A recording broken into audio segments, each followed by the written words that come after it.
وعلى الحور يا الله هذا جواب تترحم على من عطيه. صلاة الله على الهادي وعلى الحور صلاة الله على الهادي وعلى البتولة فاطمة الشعات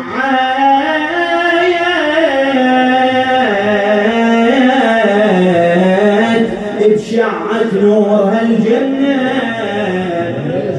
بتفاحة خلد مكنون فيها الروح يتعنى قدمها لأبو إبراهيم شعبيده وفزع منه جبرائيل يقول له شلون تفاحة تشع خبر بقصتها يقول له شلون تفاحة تشع خبر بقصتها.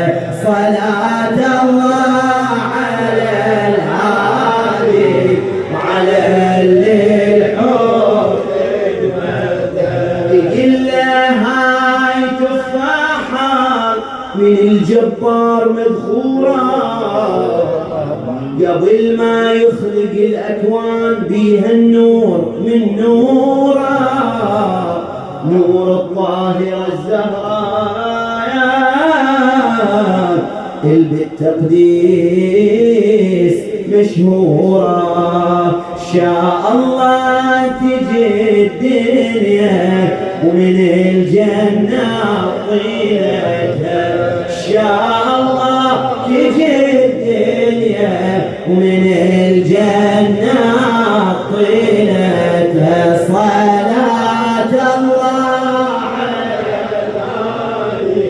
على الحور خدمتها. صلاة الله على الهادي على الحور خدمتها. اكلها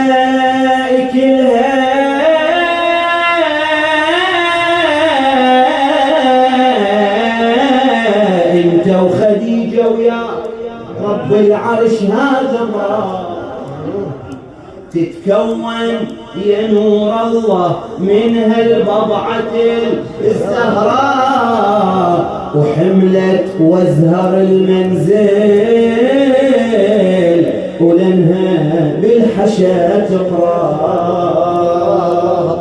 وخبرها النبي الهادي وما تنوصف فرحتها وخبرها النبي الهادي وما تنوصف فرحتها. صلاة الله على الهادي وعلى الحور صلاة الله على الهادي وعلى الحور فرحت هنيئا لخديجة فرحت والنساء لازم بزود الفضل تجفيها. ليش؟ قال تحسدها على المنحة المنحها خالقي بيها.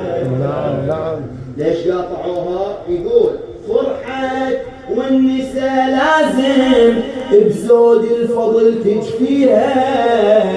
ليش؟ تحسدها على المنحة خالقي بها حتى بالوضع ليكون نجسة وكافرة جيها تلامسها حرام نجسات ما يناسب طهارتها تلامسها حرام نجسات ما يناسب طهارتها. صلاة